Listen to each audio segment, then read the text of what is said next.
బాలల హక్కులు అంటే ఖచ్చితంగా ఏంటి? అంటే ఇప్పుడు పెద్దలకు కూడా హక్కులు ఉన్నాయి, పిల్లలకు కూడా అవే వర్తిస్తాయి కదా, ఏ రకంగా ఇవి తేడాగా ఉన్నాయి? బాలలకి హక్కులు ఉన్నాయి, అవి కూడా మానవ హక్కుల్లాగానే. కానీ బాలలకు సంబంధించినటువంటి ప్రత్యేక అవసరాలకు తగ్గట్లుగా ఈ హక్కుల్ని డిజైన్ చేయటం జరిగింది.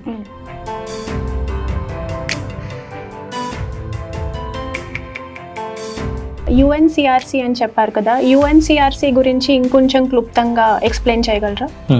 అందరికి సంబంధించినటువంటి అన్ని హక్కులు ఆల్రెడీ ఒడంబడికలకు జరిగిపోతూ ఉన్నాయి, మరి పిల్లలకి ఎందుకు లేదు అనేటటువంటి ప్రశ్న ఉద్భవించింది ఈ మొదటి ప్రపంచ యుద్ధ పరిణామాల తర్వాత.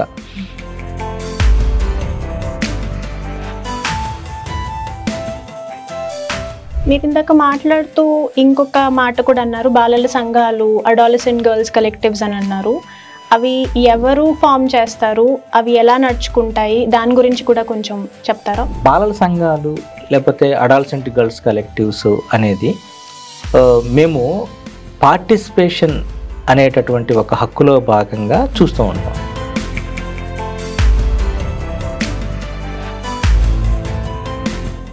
ఇప్పుడు కరెంట్లీ చైల్డ్ రైట్స్ సిట్యుయేషన్ ఇండియాలో ఎలా ఉంది, అండ్ ఇండిపెండెన్స్ నుంచి అంటే మనకు స్వతంత్రం వచ్చినప్పటి నుంచి ఏ రకమైన ప్రోగ్రెస్కి గురైంది? మన రాజ్యాంగము పిల్లలకి కొన్ని సేఫ్ గార్డ్ చేసేటట్లుగా కొన్ని ఆర్టికల్స్ పొందుపరిచింది.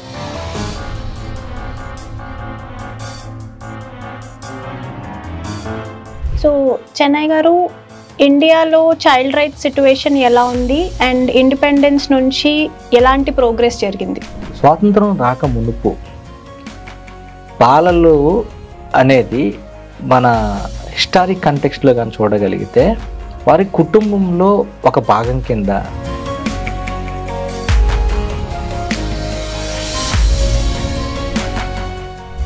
చెన్నై గారు, క్రై అంటే మనం చైల్డ్ రైట్స్ అండ్ యూ అని అంటున్నాం కదా, యూ అంటే ఏంటి? ఆయా కాలంలో వాళ్ళు అక్కడ జరిగేటటువంటి ఇంజస్టిస్ని చూస్తూ ఊరుకోలా, ప్రశ్నించారు. అక్కడ యూ ఎవరంటే మీరే.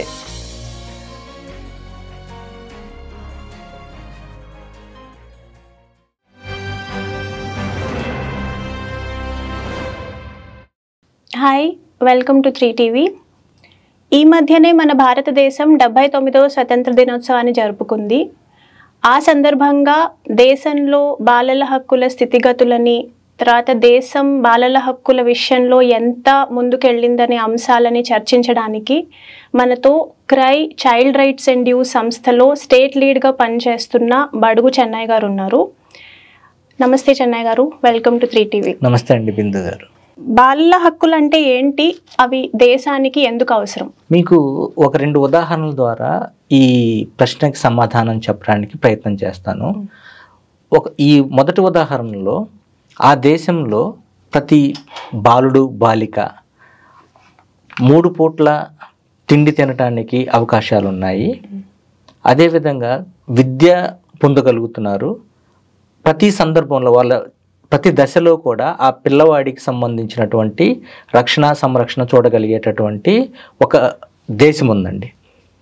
ఇంకొక దేశంలో ఆ పిల్లలకి 3 పూట్ల సరైన పౌష్టికాహారం అందట్లేదు. ఆ బాలుడు లేకపోతే బాలిక చదువు నుంచి దూరం అవుతున్నారు. వారికి ఏదైనా ఆపదలు వచ్చినా లేకపోతే ఏదైనా అవసరాలు వచ్చినా తీర్చగలిగేటటువంటి కొన్ని మెకానిజమ్స్ కూడా లేవు. ఇప్పుడు ఈ 2 దేశాల్లో ఏ దేశం అభివృద్ధి చెందడానికి అవకాశం ఉంది? ఖచ్చితంగా మొదటి దేశమే కదా. సో ఈ విధంగా చూసుకోగలిగితే ఇక్కడ ఆబ్వియస్ ఆన్సర్ ఏంటంటే, ఏ దేశంలో అయితే పిల్లల యొక్క హక్కులు, బాలబాలికల యొక్క హక్కులు కాపాడగలుగుతామో, వాటిని అభివృద్ధి చెందేటట్లుగా చూడగలుగుతామో ఆ దేశము బాగా అభివృద్ధి చెందడానికి అవకాశం ఉంటుంది. ఇది మొదటిది. మనము మన దైనందిక జీవితంలో ప్రతిసారి ఈ పదాన్ని మనం వాడుతూ ఉంటాం. ఈరోజు బాలలే రేపటి పౌరులు అంటూ ఉంటాం. కానీ వాస్తవంగా చూడగలిగితే మనం ఇక్కడ మర్చిపోతుంది ఏంటంటే, వాళ్ళు ఈరోజు పౌరులు అనేటటువంటి సంగతిని కూడా మనం మర్చిపోతున్నాం. ఈ విధంగా కానీ చూడగలిగితే మనకి బాలల యొక్క హక్కులు అనేది చాలా ప్రాముఖ్యమైనది.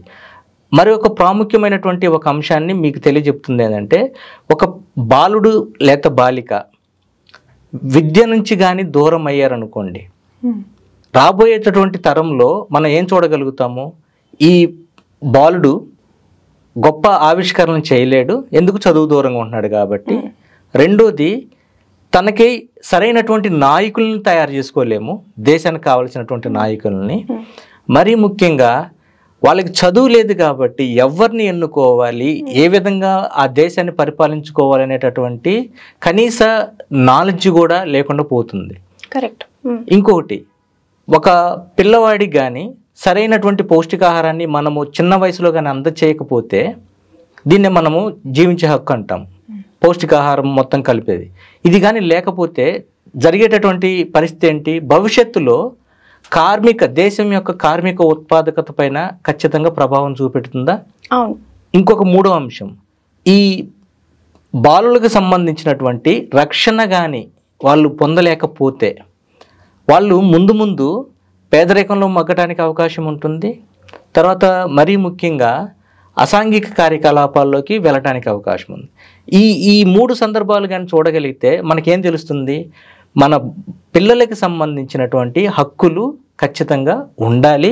ఆ హక్కులు ఎక్కడైతే వాటిని జాగ్రత్తగా ప్రొటెక్ట్ చేయబడుతూ ఉంటాయో ఆ దేశము అన్ని రంగాల్లో అభివృద్ధి చెందడానికి అవకాశం ఉంటుంది. అందుకే చెప్పేటటువంటి మాట ఏంటంటే, ప్రతి బాలుడు బాలిక పైన మనం పెట్టేటటువంటి, ఈరోజు మనము ఇన్వెస్ట్ చేస్తున్నటువంటి ₹1 అది మనం దేశ యొక్క భవిష్యత్తు మీద పెడుతున్నటువంటి పెట్టుబడి కింద మనం చూడాల్సినటువంటి అవకాశం ఉంది. Correct, correct.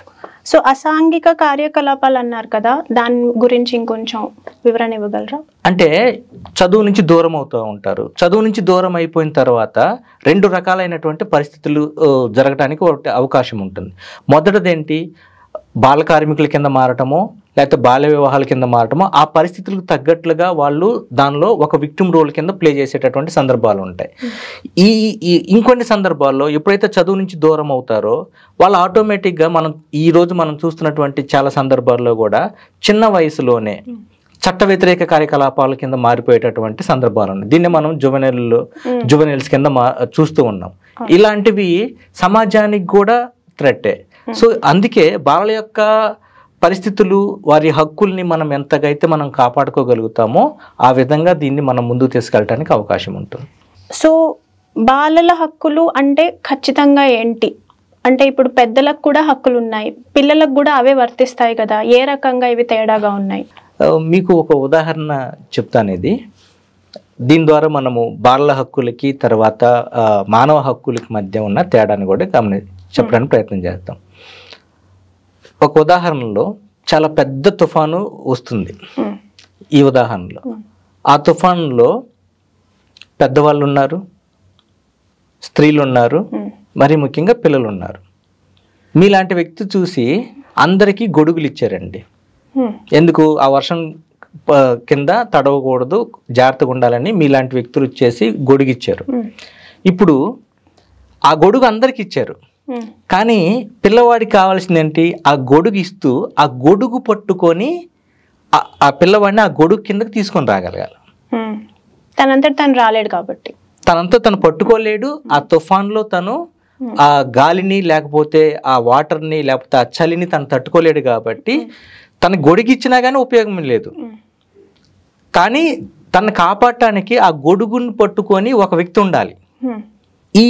ఈ ఉదాహరణ నుంచి మనం గ్రహించాల్సినటువంటి అంశాలు ఏంటి?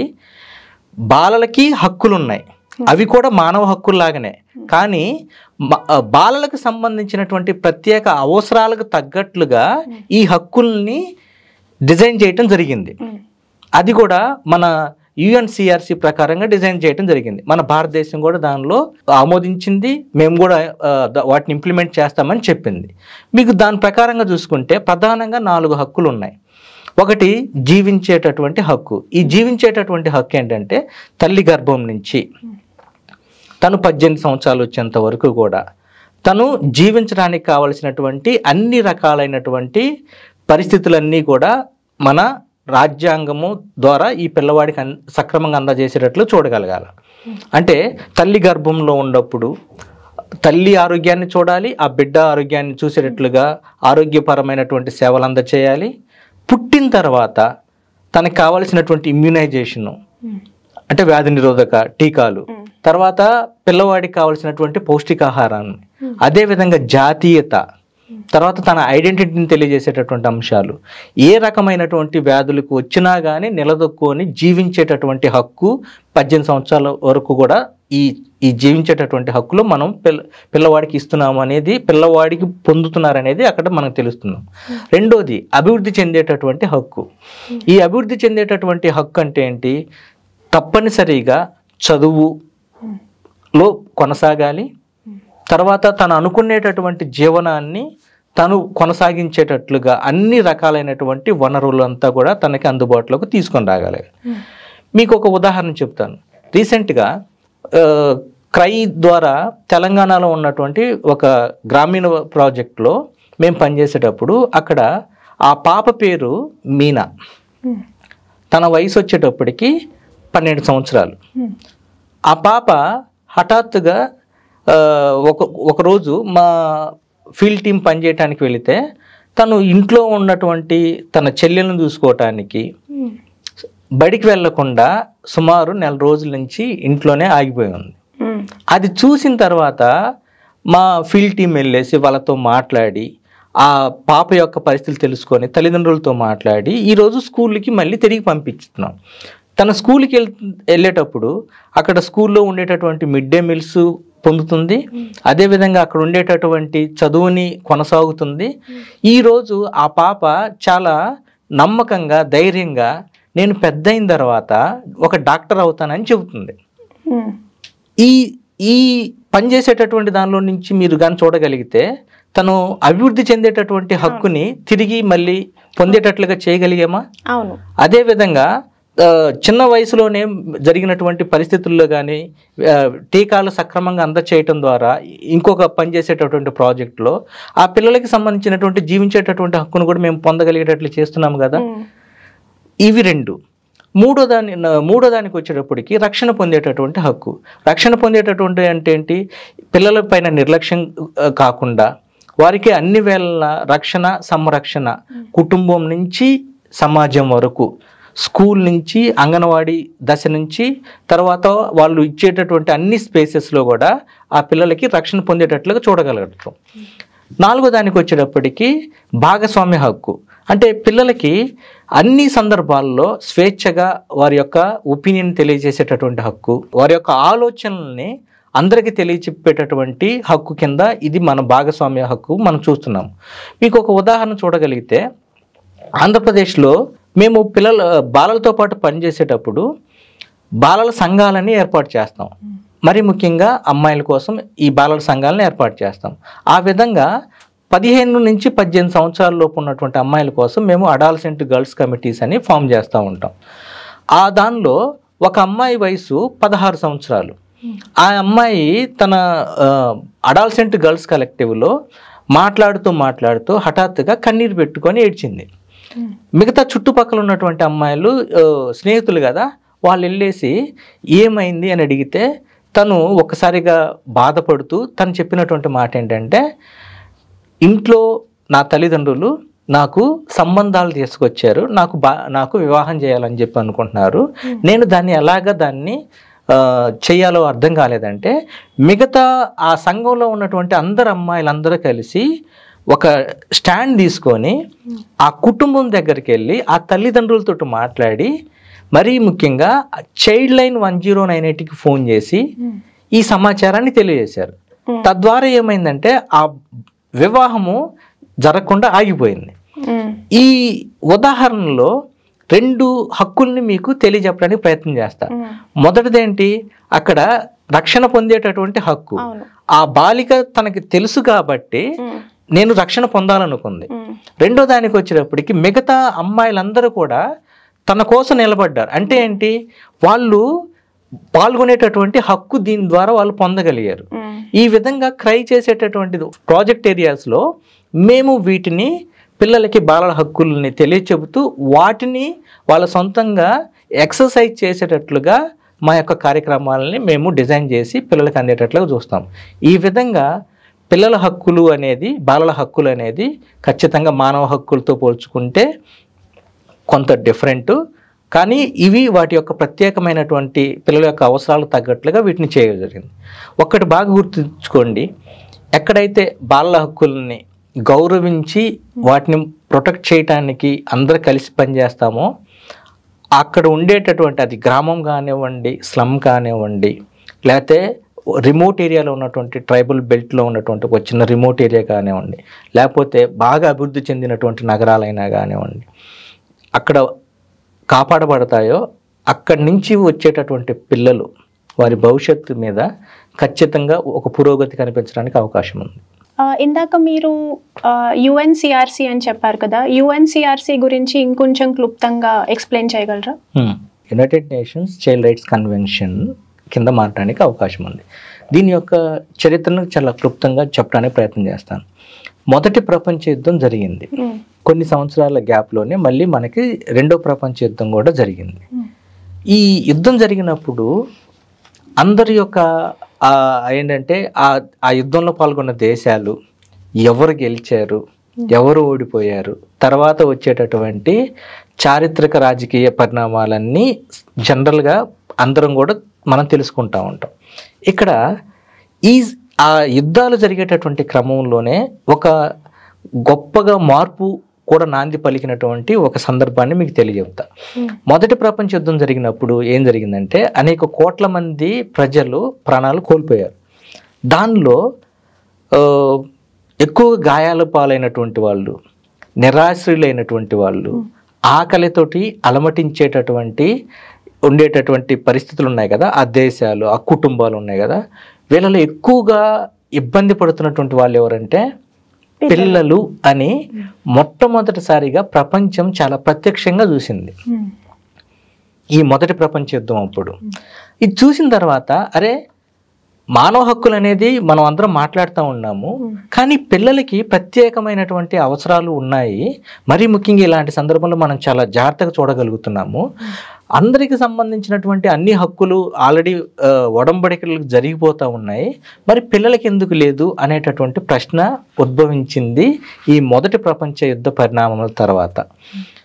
కరెక్ట్గా అదే టైంలోనే మళ్ళీ ఒక కొన్ని సంవత్సరాల గ్యాప్లోనే మళ్ళీ రెండో ప్రపంచ యుద్ధం కూడా జరిగింది.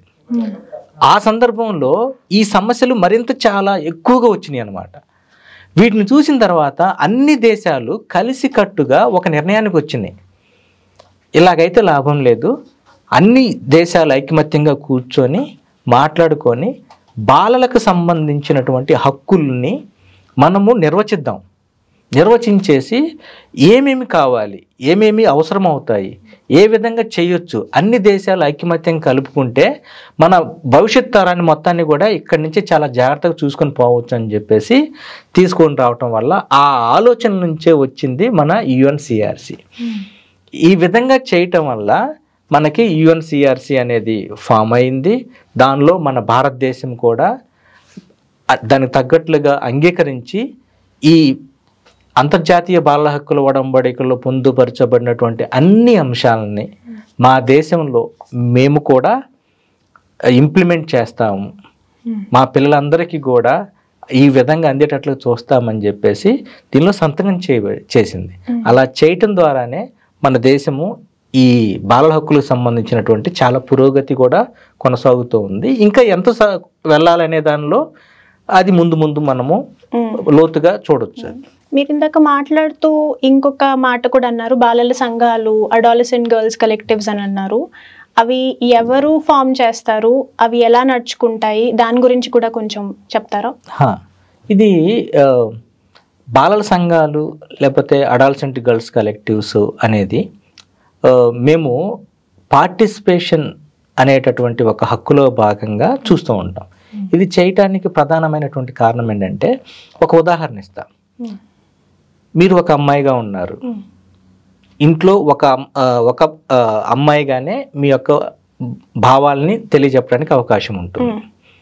అదే ఒక సంఘం లాగా మీలాంటి వయసులో ఉన్నటువంటి 18 సంవత్సరాల వయసులో ఉన్నటువంటి అందరు అమ్మాయిలని ఒక చోటకు తీసుకొచ్చేసి వారిలో ఉండేటటువంటి ఆలోచనల్ని స్వేచ్ఛగా ఒకరితోటి ఒకరు డిస్కస్ చేసుకునేటట్లుగా, మాట్లాడుకునేటట్లుగా, భయాల్ని స్నేహపూర్వక వాతావరణంలో తెలియజెప్పుకునేటట్లుగా, లేకపోతే కొత్తగా తెలుసుకునేటటువంటి చాలా అంశాలు ఉంటాయి, వాటిని తెలియజెప్పడానికి ఒక వేదికగా ఉంటే ఎంత బాగుంటుంది.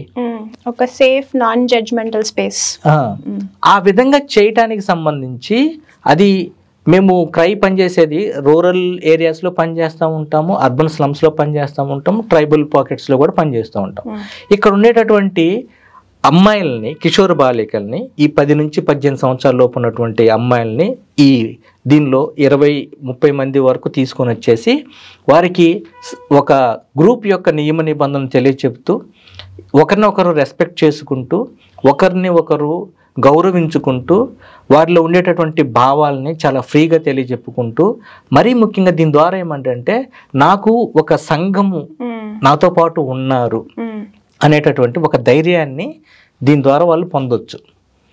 అదేవిధంగా వాళ్ళకి ఏదైనా సమస్య వచ్చిందనుకోండి, అందరూ కలిసి చర్చించుకొని దానిలో తీసుకొని రావచ్చు. ఓకే. మరీ ముఖ్యంగా ఇదేమవుతుందంటే వాళ్ళలో ఉన్నటువంటి షై ఫీలింగ్ కానివ్వండి, లేకపోతే ఆత్మన్యూనత భావాలు కానివ్వండి, దానిలో నుంచి బయటపడుతూ ఒక కాన్ఫిడెంట్ గర్ల్గా తన మనసులో ఏమైతే ఉందో వాటన్నిటిని కూడా తెలియజెప్పుకునేటట్లుగా ఒక నాన్ జడ్జిమెంటల్ స్పేస్ కింద, ఒక సేఫ్ స్పేస్ కింద ఈ అడాల్సెంట్ గర్ల్స్ కలెక్టివ్స్ని, అదేవిధంగా 10 నుంచి 18 సంవత్సరాల లోపు ఉన్నటువంటి బాలలను కూడా దీనిలో భాగస్వాములు చేస్తాం. దాన్ని ఏమన్నా బాలల సంఘం అని చెప్పి మాట్లాడుతూ ఉంటాం. సో ఇప్పుడు మనము ఇండిపెండెన్స్ టైంలో, అంటే pre independence and post independence మాట్లాడుకున్నాం కదా, ఇప్పుడు కరెంట్లీ చైల్డ్ రైట్స్ సిట్యువేషన్ ఇండియాలో ఎలా ఉంది, అండ్ ఇండిపెండెన్స్ నుంచి, అంటే మనకు స్వతంత్రం వచ్చినప్పటి నుంచి ఏ రకమైన ప్రోగ్రెస్కి గురైంది? కొంత లోతుగా దీనిపైన నా యొక్క ఆలోచనలు తెలియజెప్పడానికి ప్రయత్నం చేస్తాను. ఇప్పుడు మనము ఈ 2025 సంవత్సరం నుండి బాలల హక్కులు అని మనం మాట్లాడుతున్నాం కదా. ఇందాక మాట్లాడేటప్పుడు ఈ 4 ప్రధానమైనటువంటి హక్కులు ఇవన్నీ కూడా మనం చెప్తూ ఉన్నాం. బట్ దీనికన్నా మునుపు, మనకు స్వాతంత్రం రాక మునుపు అసలు మన సమాజం ఎలాగుండేది, ఆ సమాజంలో మన బాలల గురించినటువంటి ఆలోచనలు ఎలాగుండేవి అనేది నేను ఆలోచించేటప్పుడు కూడా ఒకసారి వెనక్కి వెళ్ళి ఆలోచించినప్పుడు చూస్తే చాలా ఆశ్చర్యకరంగా ఉండేటటువంటి సందర్భాలు ఉన్నాయి. అదేవిధంగా ఇప్పటికీ ఆ ప్రయాణం చూసుకుంటే చాలా సంతోషంగా అనిపించేటటువంటి సందర్భాలు కూడా ఉన్నాయి. మీకు ఉదాహరణ చెప్తాను. మనకి ఆ టైంలో బాలుడు బాలిక అనేటటువంటిది ఒక వ్యక్తిగా కాకుండా మనం కుటుంబంలో భాగస్వామ్యంగా చూసుకుంటూ ఉండే సందర్భాలు. అంటే ఏంటి, అప్పుడు ఉండేటటువంటి కుటుంబ కట్టుబాట్లు, ఆ కుటుంబం ఏ కులంలో పుట్టింది అనే దాని దగ్గర నుంచి ప్రారంభమైపోతూ ఉన్నాయి. అప్పటికి మన స్వాతంత్రం రాకమునుపు మనకున్నటువంటి పేదరికము ఇవన్నీ కూడా దానికి ఆపాదించబడతా ఉంటాయి. ఇది ఒక పరం అయితే, రెండో దానికి సంబంధించి 1901 ప్రకారంగా, ఆ సెన్సస్ ప్రకారంగా కానీ చూడగలిగితే 16 సంవత్సరాలలోపు ఉన్నటువంటి బాలబాలికలు, ఆ సమయంలో ఉన్నటువంటి బాలబాలికలు సగానికి సగం మంది పెళ్ళిళ్ళు అయిపోయినాయి. సగానికి సగం మంది పెళ్ళిళ్ళు జరిగిపోయినాయి. ఇది ఒక పరిస్థితి. తర్వాత రెండో దానికి సంబంధించి విద్య అనేది కేవలం కొద్ది మంది మాత్రమే పొందేటటువంటి సందర్భాలు. అది కూడా ఆ కాలంలో ఉన్నటువంటి హై క్లాస్ కమ్యూనిటీ వాళ్ళకు మాత్రమే ఆ విద్యను పొందేటటువంటి అవకాశం ఉంది. ఇక ఆదివాసీలు, విద్య లేదు. ఆదివాసీలు, దళితులు కంప్లీట్గా విద్య నుంచి దూరం చేయబడి ఉన్నారు ఆ కాలంలో. మూడో దానిలో దీనిలో కూడా ఇందాక మీరు చెప్పినట్లుగా అసలు బాలికలకి అసలు విద్య అనేది అసలు కంప్లీట్గా దూరమే. ఇది రెండోది. మూడో ప్రాముఖ్యమైన అంశం ఏంటంటే, బాల కార్మికులు అనేది సమాజము అంగీకరించింది. పిల్లలు పని చేసుకోవచ్చు, పిల్లలు పని చేయాలి అనేటటువంటిది అంగీకరించింది బాల కార్మికులు అనేదాన్ని. ఇందాక మీకు చెప్పినట్లుగా బాల్య వివాహాలు అనేది అది కట్టుబాట్లు, ఆచారాలు. అమ్మాయి పుట్టంగానే ఎవరికి ఇవ్వాలనేది కూడా డిసైడ్ అయిపోయింది. దాని నుంచి వచ్చినటువంటి ఇక అక్కడ జోగిని ఇవన్నీ కూడా దానిలో భాగస్వాములే. దేవదాసి, మాతంగి ఇవన్నీ కూడా ఆ ఆచారాలు, కట్టుబాట్లో నుంచి వచ్చినటువంటివే. ఈ రకాలైనటువంటి పరిస్థితులు ఉన్నాయి. మీకు ఒక ఒక చిన్న చట్టంలో వచ్చినటువంటి అప్పటికి ఇప్పటికి ఉన్నటువంటి మార్పుని ఒకటిసారి మీకు తెలియజెప్పడానికి ప్రయత్నం చేస్తాను. శారదా చట్టం అని ఒకటి ఉందండి. ఆ కాలంలో తయారు చేసినటువంటి చట్టం. ఎందుకు చేశారంటే బాల్య వివాహాలని నిరోధించడానికి చేయబడినటువంటి చట్టం ఇది. శారదా చట్టం అంటారు. ఆ చట్టం ప్రకారంగా అమ్మాయి వయసు వాళ్ళు నిర్వచించినప్పుడు ఆ అమ్మాయి వయసు ఎంత అంటే 14 సంవత్సరాలు. అమ్మాయి 14 సంవత్సరాలు దాటితే పెళ్లిళ్ళు చేసుకోవచ్చు అనేది అక్కడ నిర్వచించారు ఆ శారదా చట్టంలో. అదేవిధంగా అబ్బాయి 18 సంవత్సరాలు కానీ వస్తే పెళ్లి చేసుకోవచ్చు అని ఆ శారదా చట్టంలో చెప్పారు. ఆ కాలానికి ఆ చట్టము చాలా ప్రోగ్రెసివ్ చట్టం. ఎందుకంటే 14 కంటే ముందు పెళ్లిళ్ళు ఎక్కువ అయ్యాయి కాబట్టి ఆ కాలానికి అది చాలా ప్రోగ్రెసివ్ చట్టం. కానీ ఇప్పుడు చూసుకోగలిగితే దాని రెలవెన్స్ చూడగలిగితే అదేమవుతుందో ఒకసారి చూడండి. అందుకే 2006లో మళ్ళీ దీన్ని prohibition of child marriage act అని చెప్పి తెచ్చారు, నిషేధ చట్టం అని తెచ్చారు. దీని ప్రకారంగా ఇప్పుడు అమ్మాయిల యొక్క వయసు 18 సంవత్సరాల కింద మార్చడం జరిగింది, అబ్బాయి యొక్క వయసు 21 సంవత్సరాల కింద మార్చడం జరిగింది. అంటే ఆ గ్యాప్ ఫిల్అప్ చేయడానికి ఎంత సమయం పట్టిందో ఒకసారి ఆలోచించండి. Pre independence to post. ఇంకొకటి ఫ్యాక్టరీస్ చట్టం అని మనకుంది. దీని ప్రకారంగా 1881లో ఈ ఫ్యాక్టరీస్ యాక్ట్ ప్రకారంగా పిల్లవాడిని వయసుని వాళ్ళు నిర్వచించేటప్పుడు 7 సంవత్సరాల కన్నా తక్కువ ఉన్నటువంటి పిల్లల్ని పనిలో పెట్టుకోవద్దని చెప్పారు. 7 సంవత్సరాల కన్నా తక్కువ ఉన్న పిల్లల్ని పనిలో పెట్టుకోవద్దు. అది మొట్టమొదటిది. రెండోది ఏంటి, 14 సంవత్సరాల లోపు ఉన్నటువంటి పిల్లల్ని నువ్వు పనిలో పెట్టుకోవచ్చు, కానీ వాళ్ళు 6 గంటలు పని చేసుకోవచ్చు అని చెప్పారు. ఏది, ఫ్యాక్టరీస్లో. అంటే ఆ చట్టంలో ఉన్న నిర్వచించినటువంటి ఆక్యుపేషన్స్లో పని చేసుకోమని చెప్పారు. అది కరెక్ట్. ఇప్పుడు మనకి వచ్చేటప్పటికి ఇప్పుడు సిఎల్పిఆర్ఏ ప్రకారంగా వచ్చేటప్పటికి మళ్ళీ రకరకాలు ఉన్నాయి. అంటే ఈ విధంగా చూసుకోగలిగితే ప్రీ ఇండిపెండెన్స్ అప్పుడు ఉన్న పరిస్థితులన్నీ చాలా విధాలుగా ఉన్నాయి. మరీ ముఖ్యంగా బ్రిటిష్ పీరియడ్ సమయంలో వాళ్ళ యొక్క వ్యాపారాన్ని అభివృద్ధి చేసుకోవటానికి వాళ్ళు జనరేట్ చేస్తున్నటువంటి ఈ ఆక్యుపేషన్స్ ఏమైతే ఉన్నాయంటే టీ తోటల పెంపకము, తర్వాత ఫ్యాక్టరీస్ ఎస్టాబ్లిష్ చేయటము, ఈ విధంగా చేసేటప్పటికి బాల కార్మికులకు సంబంధించినటువంటి ఆ నీడ్స్ కూడా ఎక్కువైపోయి ఎక్కువ మంది పిల్లలు అవసరమైపోయి దానికి తగ్గట్లు కూడా పనిచేసుకునేటటువంటి చట్టాలు తీసుకొని రాగలిగారు. ఇప్పుడు అవన్నీ మారిన తర్వాత మన దీని ప్రకారంగా వచ్చేటప్పటికి ఇప్పుడు పోస్ట్ ఇండిపెండెన్స్ వచ్చేటప్పటికి ఎప్పుడైతే మనకి 1947లో స్వాతంత్రం వచ్చిందో మన స్వాతంత్రం ద్వారా మనం 4 రకాలైనటువంటి వాటిని మనం పొందటానికి అవకాశాలు కలిగినాయి. ఒకటేంటంటే స్వేచ్ఛ, సమానత్వం, సౌభ్రాతత్వం అండ్ న్యాయం. ఈ 4 మనకి దీని ద్వారా వచ్చేసేటప్పుడు వాటిని మనం పిల్లలకి అప్లై చేసుకోవటానికి సంబంధించినటువంటి మన రాజ్యాంగము పిల్లలకి కొన్ని సేఫ్ గార్డ్ చేసేటట్లుగా కొన్ని ఆర్టికల్స్ పొందుపరిచింది. Article 21, article 19.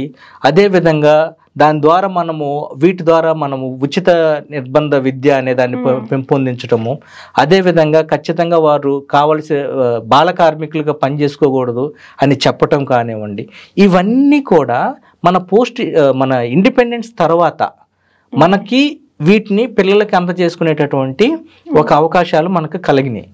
ఈ ప్రాసెస్లో భాగంగా మనం చూసుకునేటప్పుడు మనకి చాలా రకాలైనటువంటి పరిస్థితులు కూడా మనకు ఉపయోగపడ్డాయి. దాని ద్వారా మనకి ఏమవుతుంది, ఈరోజు ఉచిత విద్యా హక్కు చట్టము, ఉచిత నిర్బంధ విద్యా హక్కు చట్టము, అదేవిధంగా జువెనైల్ జస్టిస్ యాక్ట్, తర్వాత పాక్సో యాక్ట్, ఇవన్నీ కూడా మన పిల్లల కోసము ఒక్కొక్క సమస్యని పరిష్కరించుకునేటట్లుగా మనం దీనిలో తయారు చేసుకొని మన పిల్లల్ని కాపాడుకునేటట్లుగా వచ్చింది. కానీ ఈ జరిగినటువంటి మార్పు ఊరక జరగలేదండి, చాలా ఇమీడియట్గా జరిగిపోలా. అది చాలా విస్తృతంగా విస్తృతంగా ఆ మార్పు అనేక మంది కష్టపడి దానిపైన మాట్లాడి సమాజము ఒక ఏకమయ్యి మాట్లాడి దీనికి ఇట్లాంటి కావాలంటేనే ఈ రకమైనటువంటి మార్పు వచ్చింది. ఈ విధంగానే చూసుకోగలిగితే క్రైలో మా ఫౌండర్ ఉన్నారండి, తన పేరు రిప్పన్ కపూర్. తను ఈ బాలల హక్కులకు సంబంధించి మొట్టమొదటిగా ఈ ప్రోగ్రామ్ క్రై అనేటటువంటి ఆర్గనైజేషన్ని చైల్డ్ రిలీఫ్ అండ్ యూ కింద ప్రారంభించారు. ఓకే, అంటే రిలీఫ్ కార్యక్రమాల కింద ప్రారంభించారు. దానికి సంబంధించి చిన్న గ్రీటింగ్ కార్డ్స్ని అమ్ముతూ వాటి ద్వారా దీన్ని సాధించుకుంటూ వచ్చారు. కానీ తర్వాత చూసుకోగలిగితే ఇది హక్కులకు సంబంధించినటువంటి కార్యక్రమాల కింద మాట్లాడాలని చదువుతూ చేస్తూ ఈరోజు ఈ కార్యక్రమాలని ఈ స్థాయిలోకి తీసుకొని రావడం జరిగింది. ఓకే, సో చెన్నై గారు, ఇండియాలో చైల్డ్ రైట్స్ సిట్యుయేషన్ ఎలా ఉంది అండ్ ఇండిపెండెన్స్ నుంచి ఎలాంటి ప్రోగ్రెస్ జరిగింది? స్వాతంత్రం రాక మునుపు బాలలు అనేది మన హిస్టారిక్ కంటెక్స్ట్లో కానీ చూడగలిగితే వారి కుటుంబంలో ఒక భాగం కింద, లేకపోతే వారు ఉండేటటువంటి కులంలో ఒక భాగం కింద, లేకపోతే ఆ జాతిలో ఒక భాగం కింద, కమ్యూనిటీలో ఒక భాగం కింద ఉండేటటువంటి పరిస్థితులు ఉన్నాయి. మరీ ముఖ్యంగా ఆ కుటుంబాలన్నీ కూడా చాలా ట్రెడిషనల్గా ఆచార పద్ధతులు, అప్పుడు ఉండేటటువంటి సంస్కృతి సాంప్రదాయాల ప్రకారంగా, ఆ సమయంలో ఉన్నటువంటి పేదరికాల ప్రకారంగా ఉండేటటువంటి పరిస్థితులు. అందుకే మనం కానీ చూడగలిగితే ఆ సమయంలో విద్య అనేది అందరికీ అందుబాటులో లేదు. విద్య ఎవరికి అందుబాటులో ఉంటుందంటే ఆ కాలంలో ఉన్నటువంటి సంపన్న వర్గాలకి, హై క్యాస్ట్ కమ్యూనిటీస్కి మాత్రమే. అంటే విద్య అనేది ఒక ప్రివిలేజ్. ఇండిపెండెన్స్ ఎరాలో, ప్రీ ఇండిపెండెన్స్ ఎరాలో ఆ కాలంలో మనం చూడగలిగితే ఈ దళిత్స్, తర్వాత ఆదివాసీ కుటుంబాలు విద్య నుంచి కంప్లీట్గా దూరం చేయబడ్డారు. వారికి జీవనోపాధి గడవటమే కష్టంగా ఉండేటటువంటి సందర్భాలు. బాల కార్మికులు అనేది సమాజం మొత్తం యాక్సెప్ట్ చేసేసింది. బాల కార్మికులు ఏ విధంగా? వాళ్ళు వెళ్ళి పని చేయాలి, పని చేస్తేనే కుటుంబాలు బ్రతుకుతాయి, కుటుంబాలు బ్రతికితేనే కదా మిగతా రోజున వాళ్ళు చూడగలుగుతారు అనేటటువంటి ఒక సందర్భాల్లో ఉన్నాయి. అంటే పిల్లల్ని ఆర్థిక వనరులుగా అసలు సమాజం యాక్సెప్ట్ చేసింది బాల కార్మికులు. అందుకే చూడగలిగితే మీ తాత ముత్తాతలు ఏం చేసేవాళ్ళు అంటే ఆ కాలంలో మేము పని చేసుకుంటా ఉండేవాళ్ళం, మీలా చదువుకునే వాళ్ళు కాదని చెప్తా ఉండే. తర్వాత రెండో దానికి సంబంధించి 1901 ప్రకారంగా అప్పుడు జరిగినటువంటి సెన్సస్ డేటా ప్రకారంగా చూడగలిగితే అమ్మాయిలు 12 నుంచి 16 సంవత్సరాల లోపు ఉన్నటువంటి అందరు అమ్మాయిలు, వాళ్ళు సగానికి సగం మంది 60 నుంచి 70% అమ్మాయిలందరూ కూడా అప్పటికి పెళ్ళిళ్ళు అయిపోయాయి. పైగా పెళ్ళిళ్ళు అవటమే కాదు, కానీ ఇంకోటి గమనించిన అంశం ఏంటంటే అమ్మాయిలు పెళ్ళిళ్ళకి జరగటం అనేది కూడా ఒక సమ్మతించబడినటువంటి, ఆమోదించబడినటువంటి ఒక పద్ధతి కింద చూస్తున్నారు. పుట్టినమ్మటనే ఈ అమ్మాయి వాళ్ళకి ఇచ్చేయటం కల్చర్ ఆ రకంగా కూడా ఉండేది. అది మూడో దానికి సంబంధించి చూడగలిగితే విద్య కొన్ని రాష్ట్రాల్లో కంపల్సరీగా విద్య అందుబాటులో ఉన్నప్పటికీ కూడా దాన్ని అందచేసేటటువంటి మెకానిజమ్స్ లేదు. ఇప్పుడు మనం విద్య గురించి మాట్లాడుతూ ఉన్నాం. ప్రీ ఇండిపెండెన్స్ ఎరాలో అసలు విద్య అనేది దూరం అయిపోతుందని చెప్పుకుంటా ఉన్నాం కదా, అలాంటి సందర్భాలు ఉన్నాయి. నెక్స్ట్ నాలుగో దానికి వచ్చేటప్పటికి బ్రిటిష్ వారు ఈ ఇండస్ట్రియల్ డెవలప్మెంట్ కోసము అనేక రంగాలని వాళ్ళు ప్రమోట్ చేస్తూ వచ్చారు.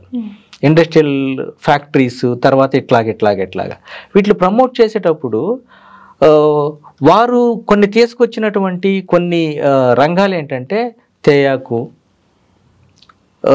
పరిశ్రమలు, తర్వాత కాఫీ పరిశ్రమలు, అదేవిధంగా ట్రాన్స్పోర్టేషన్ పరిశ్రమలు, వీటి ప్రకారంగా చూసుకుంటూ ఆ పనులు కూడా బాల కార్మికుల్ని ఎక్కువగా డిమాండ్ చేసేటటువంటి పనుల కింద మారినాయి.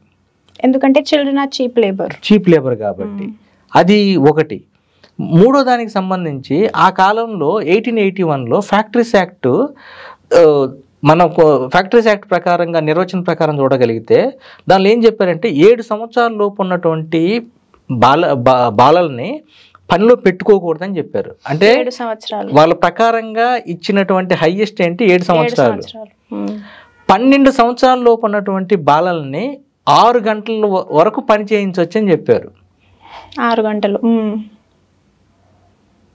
అది ఇంకోసారి ఇందాక మన బాల్య వివాహాలు మాట్లాడాం కదా, ఆ కాలంలో తయారు చేసినటువంటి చట్టం ఏంటంటే శారదా చట్టం అంటారు. అంటే బాల్య వివాహ నిరోధ చట్టం అని చెప్పేసి మాట్లాడు. ఆ చట్ట ప్రకారంగా అమ్మాయి యొక్క వయసు ఎంతో తెలుసా? 14 సంవత్సరాల లోపు ఉన్నటువంటి అమ్మాయి కానీ పెళ్లి చేసుకోవాలంటే 14 సంవత్సరాలు దాటాలి. అది ఇచ్చినటువంటి నిర్వచనం. అబ్బాయికి అయితే 18 సంవత్సరాలు కానీ వయసు కానీ దాటితే పెళ్లి చేసుకోవచ్చు అని ఇచ్చినటువంటి నిర్వచనం అది. ఆ కాలంలో ఇది చాలా పురోగతి ఉండినటువంటి చట్టం అయినప్పటికీ కూడా ఆ జరిగేటటువంటి బాల్య వివాహాలకి ఈ ఏజ్ డెఫినేషన్కి చూడగలిగితే అంతరం ఎలాగుందనేది మనకు తెలుస్తుంది. ఈ రకమైనటువంటి పరిస్థితులు సందర్భాలు ఉండేటప్పుడు ఖచ్చితంగా మనకి 1947లో స్వాతంత్రం వచ్చింది. స్వాతంత్రం వస్తూ ఆ సందర్భంలో వచ్చినప్పుడు సమాజం అంతా ఎట్లానే ఉందా? అవును. ఆచారాలు కట్టుబాట్లని ఇలానే ఉన్నాయా? అవును. చదువు నుంచి దూరం అయిపోతూ ఈ పరిస్థితిలో ఉన్నారు కదా. అదే విధంగా బాల్య వివాహాలు చేయటం అనేది సమ్మతంగా ఉందా? అదే పరిస్థితుల్లో ఆ రకమైనటువంటి మైండ్ సెట్ తో ఉన్నటువంటి స్థితిలోనే మనకి ఈ స్వాతంత్రం వచ్చింది. సో స్వతంత్రం వచ్చిన తర్వాత భారతదేశము బాలల హక్కుల స్థితిగతుల్ని ఏ రకంగా అడ్రస్ చేస్తోంది? మనకి స్వతంత్రం వచ్చిన తర్వాత మనకి లభించినటువంటి ప్రధానమైనటువంటి అంశాలు ఏంటంటే 4. దీనిలో స్వేచ్ఛ, సమానత్వం, సౌభ్రతత్వం, తర్వాత న్యాయం అంటే జస్టిస్.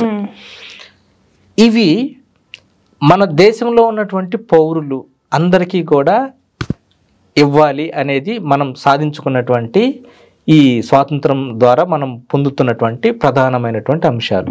ఇవి మన ప్రతి దేశంలో ఉన్నటువంటి ప్రతి వ్యక్తి యొక్క జీవనాన్ని అభివృద్ధిగా, స్వేచ్ఛగా, సమానంగా, న్యాయంతో, అన్ని రకాల వనరులతోటి కలిసి బ్రతికేటటువంటి పరిస్థితులు మనకు దీనిలో వస్తాయి.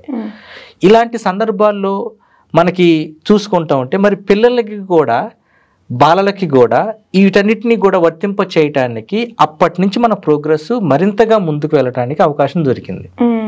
ఇందులో భాగంగానే మన ఆర్టికల్ 21A ప్రకారంగా, ఆర్టికల్ 21 ప్రకారంగా పిల్లలకి ఉచిత నిర్బంధ విద్య హక్కుని అందజేసేటట్లుగా, అదేవిధంగా బాల కార్మికుల యొక్క వయసుని డిఫైన్ చేసుకునేటట్లుగా, బాలల్ని పనిలో పెట్టుకోవద్దు అనేటట్లుగా చెప్పుకుంటూ ఉన్నాం.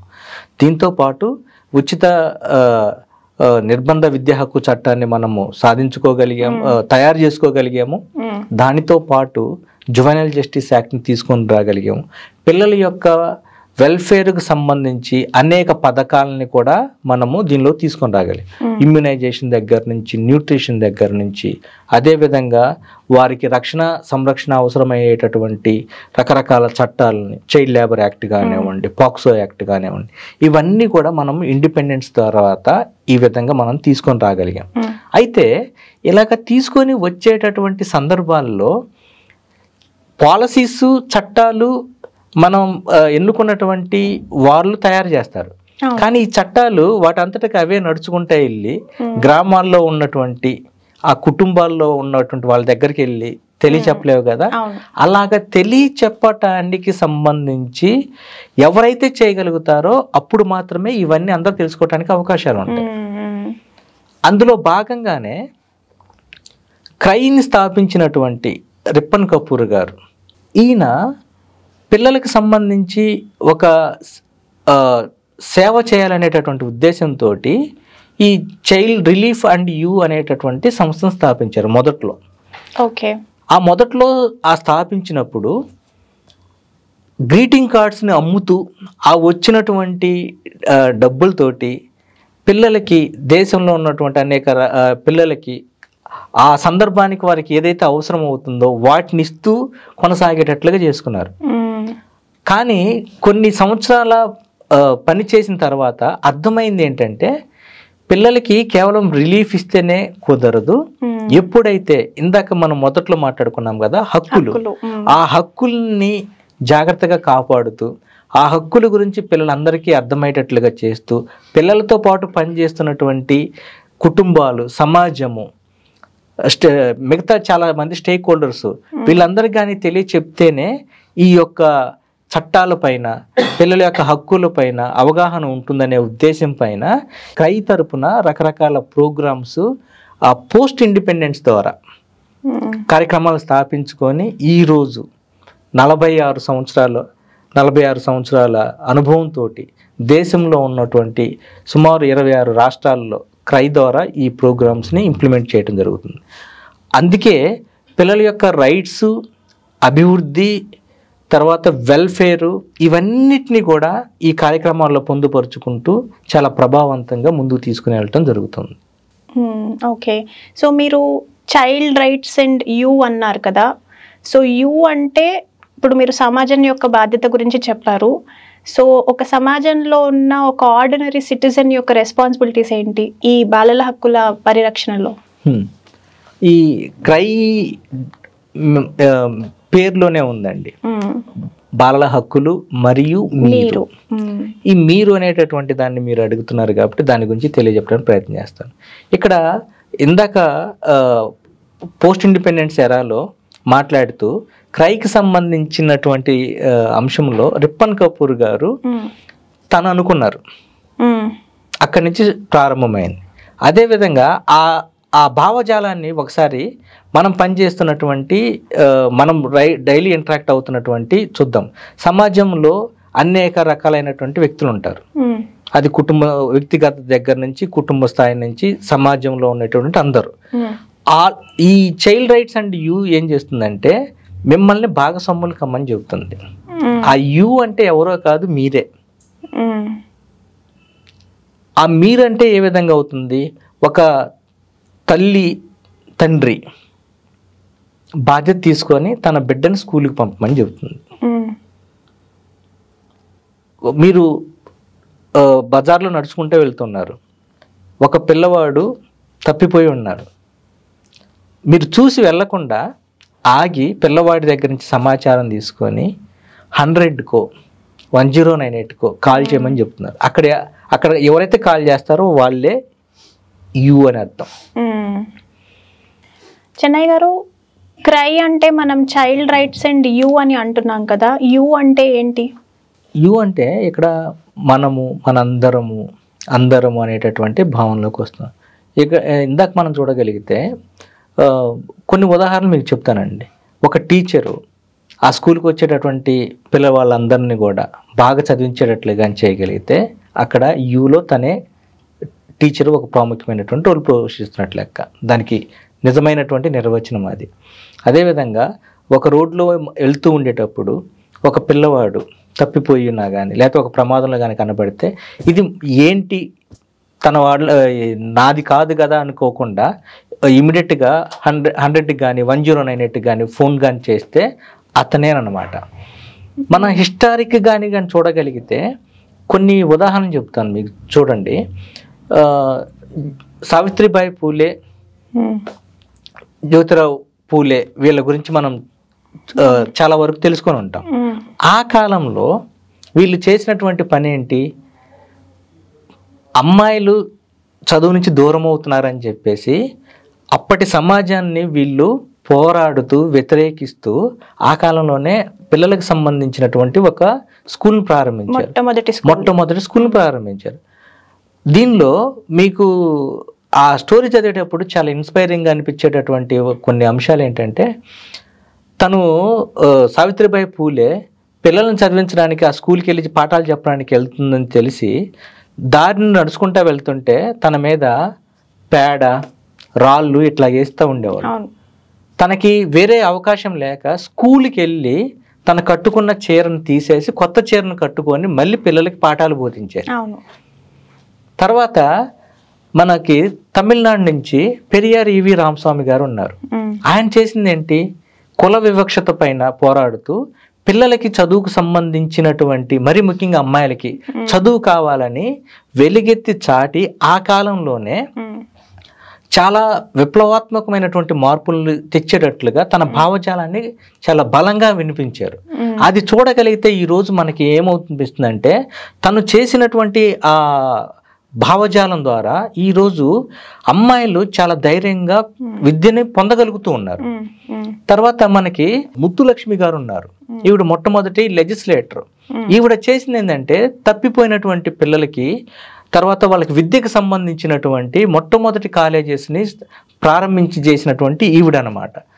తర్వాత మరీ ముఖ్యంగా మనకి బాబాసాహెబ్ అంబేద్కర్ కథ మనందరికీ తెలిసిందే. తను రాజ్యాంగం రచిస్తూ పిల్లలకి చదువు ఉంటేనే, చదువు ద్వారానే వారి యొక్క జీవనాలు, మరి ముఖ్యంగా అణగారిన వర్గాల యొక్క భవిష్యత్తు మొత్తం మారుతుందని చెప్పినటువంటి ఆయన తన చిన్నతనంలో చూసుకుంటే ఆ టీచర్స్ ఎవరైతే ఉన్నారో వాళ్ళు చూపెట్టేటటువంటి అసమానతల్ని తట్టుకుంటూ తను ప్రశ్నిస్తూ ఎదిగినటువంటి వ్యక్తి.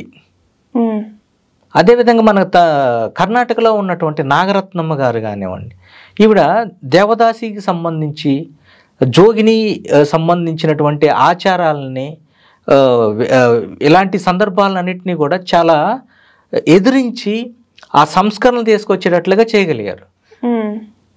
అంటే ఆయా కాలంలో వాళ్ళు అక్కడ జరిగేటటువంటి ఇంజస్టిస్ని చూస్తూ ఊరుకోలా, ప్రశ్నించారు.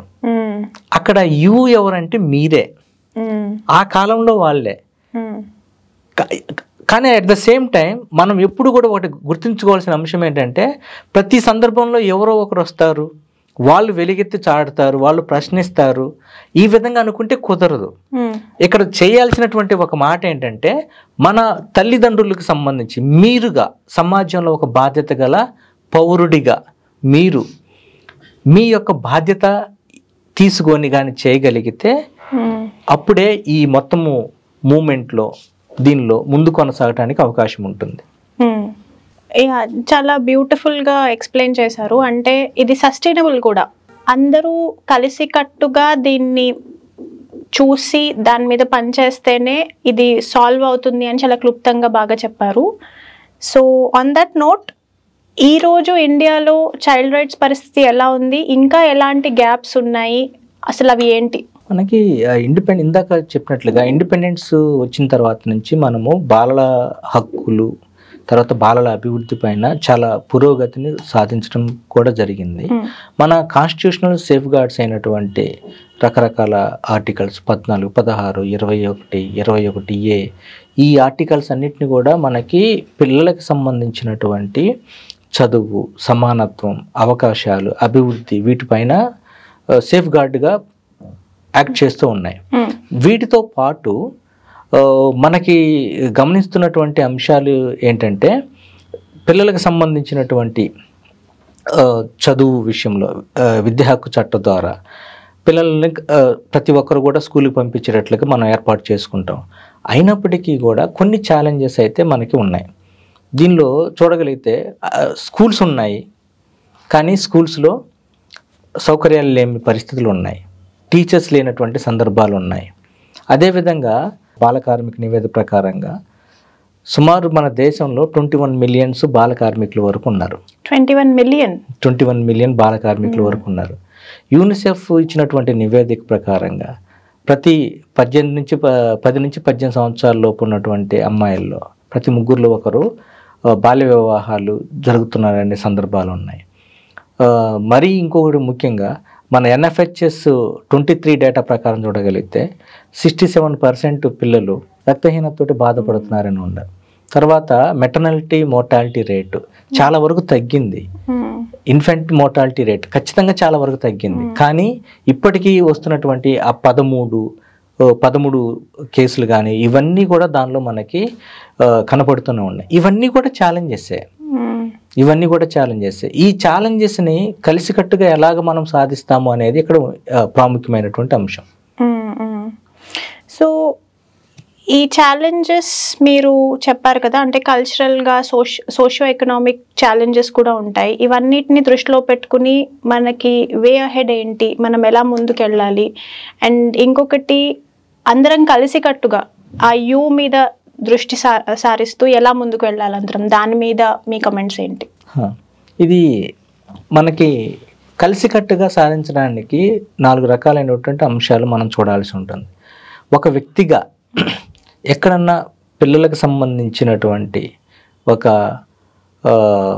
పరిస్థితులు కానీ ఏర్పడితే వారి యొక్క అభివృద్ధికి, లేకపోతే చదువుకి, లేకపోతే వారి యొక్క విద్యకు సంబంధించి, వారి యొక్క రక్షణకు సంబంధించినటువంటి అంశాల్లో కానీ ఏదన్నా కానీ ఒక మార్పు కానీ మీరు కానీ చూడగలిగితే దయచేసి మౌనంగా ఉండొద్దు.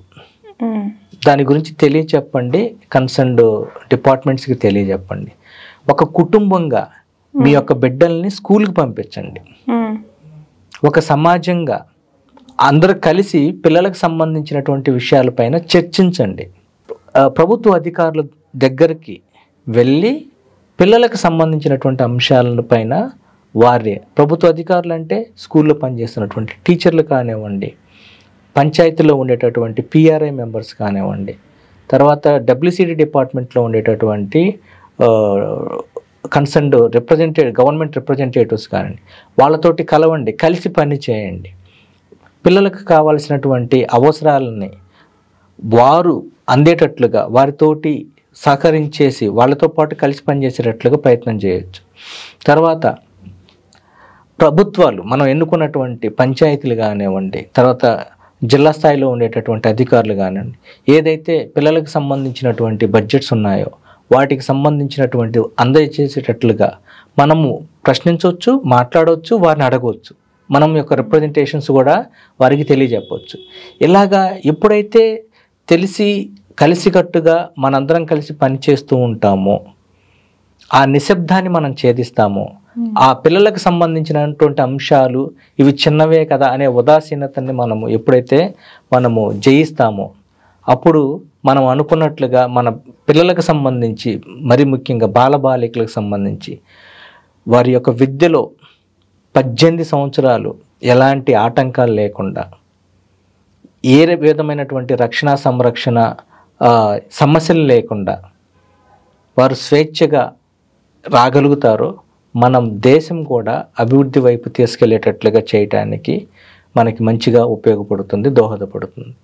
ఈ కృషిలో భాగస్వామిలో ప్రతి వ్యక్తిగా కలిసికట్టుగా కానీ చేయగలిగితే పిల్లల యొక్క సమగ్రమైనటువంటి అభివృద్ధిని మనం కళ్ళారా చూడటానికి అవకాశం ఉంటుంది. కరెక్ట్. సో మీరు ఇప్పుడు ఇంకొంచెం విస్తృతంగా, అంటే యాజ్ పేరెంట్స్ ఏం చేయాలి, యాజ్ సిటిజన్స్ ఏం చేయాలి, యాజ్ కమ్యూనిటీ ఏం చేయాలి, ఇలా ఇండివిజువల్ రోల్స్ అండ్ రెస్పాన్సిబిలిటీస్ మీద ఏమన్నా మాట్లాడగలరా? ఒక పేరెంట్గా తనకు పుట్టినటువంటి బిడ్డ దగ్గర నుంచి తనకి కావలసినటువంటి ఆరోగ్యపరమైనటువంటి సంరక్షణ, బిడ్డకు సంబంధించినటువంటి చదువు, ఆ బిడ్డకు సంబంధించినటువంటి ఆలోచనలు, అంటే తను ఎక్కడా కూడా ఒక అసమానతల్ని తను చూసేటట్లుగా పెంచేటటువంటి చైల్డ్ ఫ్రెండ్లీ పెంపకాన్ని తండ్రిగా మీరు చేయొచ్చు. అదే ఆ కుటుంబంలో ఒక అమ్మాయి ఒక అబ్బాయి కానీ ఉంటే, అబ్బాయిని ఏ విధంగా అయితే మీరు చూస్తున్నారో అమ్మాయిని కూడా అదే రకమైనటువంటి అవకాశాలని మీరు అందచేయండి. అమ్మాయిని కూడా అదే విధంగా చేసేటట్లు చేయండి. ఎప్పుడైతే ఈ అసమానత పోతుందో అమ్మాయి అబ్బాయి చదువుకోవడానికి ఉంటుంది. దీనికి చేయాల్సింది ఆర్థిక వనరులు అనేది కాదు, కేవలం మీ మైండ్ సెట్. అది తల్లిదండ్రులుగా మీరు చూడవలసినటువంటి బాధ్యత. ఒక కుటుంబంగా చూడవచ్చు. అదే ఒక సమాజం కింద అయితే మీరు ఏ కులము, ఏ మతము, ఆచారాలు, వ్యవహారాలు ఇవన్నీ కాదు మీరు చూడాల్సింది. పిల్లలు స్వేచ్ఛగా వారికి అభివృద్ధి వైపు పరుగులు తీసేటట్లుగా కలిసికట్టుగా కానీ చేయగలిగితే, కలిసికట్టుగా ఆ స్కూల్ గురించి, కలిసికట్టుగా ఒక అంగన్వాడీ సెంటర్ గురించి, కలిసికట్టుగా ఆ స్కూల్లో చదువుతున్నటువంటి పిల్లలందరి గురించి మనము మాట్లాడటం కానీ ప్రారంభించగలిగితే, ఆ స్కూల్లో పనిచేసేటటువంటి టీచర్స్ అందరూ కూడా కలుసుకొని పిల్లల కోసం పనిచేయడానికి అవకాశం ఉంటుంది. ఇంకా సమాజము పిల్లల చర్చలకు సంబంధించి, పిల్లల హక్కులకు సంబంధించి ఎంత ఈగర్గా మనము మాట్లాడగలుగుతామో, ఎంత ఈగర్గా రెస్పాన్సిబిలిటీ తీసుకుంటామో, ఆ జరగబోయేటటువంటి మార్పుకి ఇవే ప్రధానమైనటువంటి సంకేతాలు.